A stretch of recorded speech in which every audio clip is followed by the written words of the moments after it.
Pemirsa, sebanyak 269 daerah di Indonesia menyelenggarakan pilkada serentak hari ini, 9 Desember 2015. Dan pilkada serentak ini menjadi penting, momen bersejarah bagi bangsa Indonesia. Lalu apakah pilkada serentak ini akan berjalan lancar?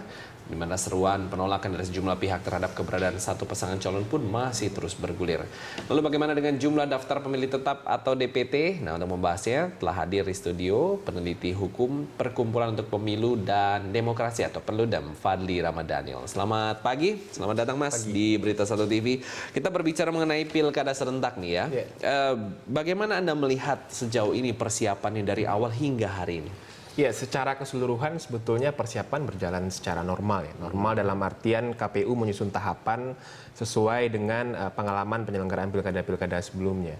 Hanya saja memang harus kita akui bahwa proses penyelenggaraan pilkada 2015 kan memang terkesan agak terburu-buru. Terburu-buru, oke. Terburu-buru dalam artian proses regulasi dan finalisasi undang-undang penyelenggaranya saja itu baru selesai di Februari 2015. Dan kemudian KPU harus memulai tahapan di 15 April.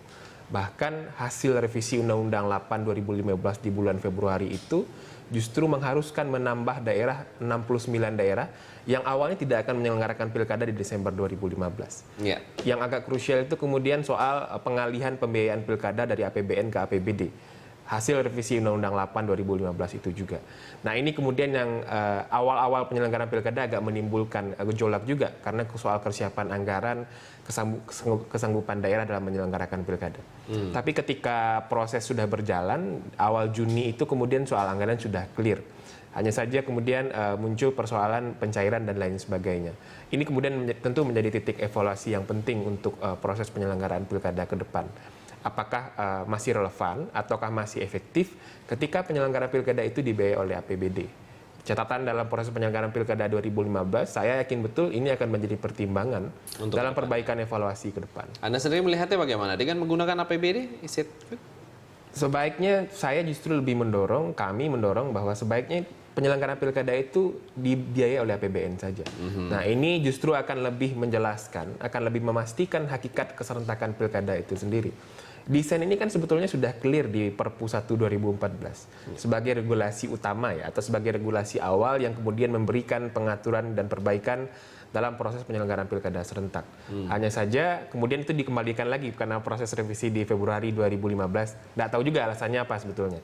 Nah, tapi ketika pilkada itu dibiayai oleh APBD, itu kan pertama muncul potensi konflik kepentingan antara pemerintah daerah yang masih menjabat dengan DPRD, begitu juga dengan KPU daerah. Salah satu modusnya saya ceritakan seperti ini.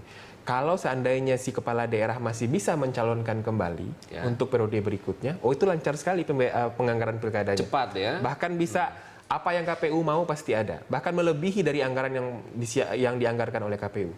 Tapi sebaliknya Mas, kalau seandainya dia tidak bisa maju lagi karena sudah 2 kali periode atau karena tidak punya kesempatan politik lagi, itu anggaran pilkadanya bisa sangat sulit sekali dipenuhi.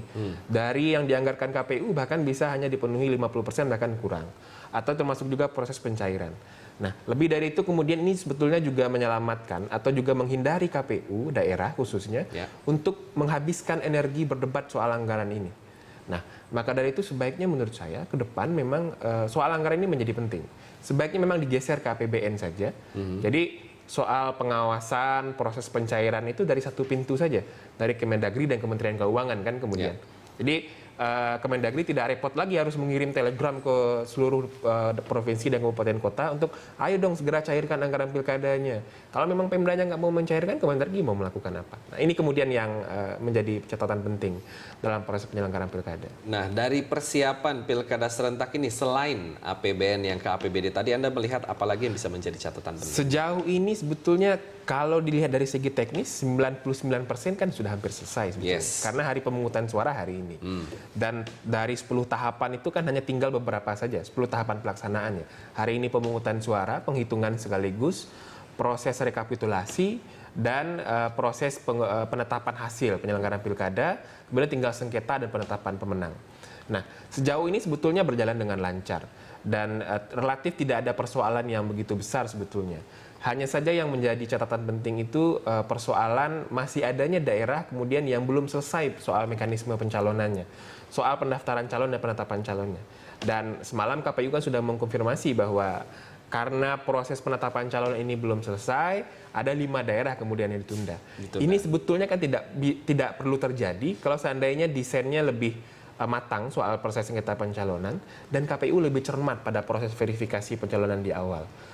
Padahal sebetulnya proses sengketa pencalonan ini kan sudah clear semestinya. Kalau kita lihat tahapan, paling lambat November itu sudah selesai soal sengketa pencalonan. Tapi kenapa kemudian sampai hari H pun atau H-1 kemarin itu masih ada proses sengketa pencalonan? Padahal salah satu ciri proses pemilihan, pemilu atau pilkada itu, Mas Christian, prosesnya bisa ditebak, tapi hasilnya tidak bisa ditebak. Tapi kalau kita lihat kecenderungan hari ini itu, prosesnya kan tidak bisa ditebak juga. Kenapa masih ada sengketa pencalonan? Padahal semestinya sudah selesai. Nah, ini kemudian menjadi catatan penting. 2 catatan penting mengenai soal logistik menurut saya juga menjadi salah satu hal yang patut untuk diperhatikan. Kalau kita lihat kecenderungan kemarin Perludem melakukan pemantauan media aktif dari beberapa media massa, kita lihat persoalan logistik itu sebetulnya tidak relatif sangat minim ya. Dalam artian dilihat dari proses pengadaan dan pencetakan logistik relatif lancar. Hanya saja ada beberapa logistik yang mesti dimusnahkan karena rusak. Nah, dan itu minor sebetulnya, tidak di banyak daerah. Nah, tantangannya hanya kemudian ada di beberapa daerah di Papua misalnya, pendistribusian, Maluku soal pendistribusian karena medan yang berat dan cuaca yang tidak bersahabat. Ya, berbicara mengenai calon peserta pilkada akan kita lanjutkan di segmen berikutnya. Tetap bersama kami pemirsa, Dialog Jurnal Pagi akan segera kembali.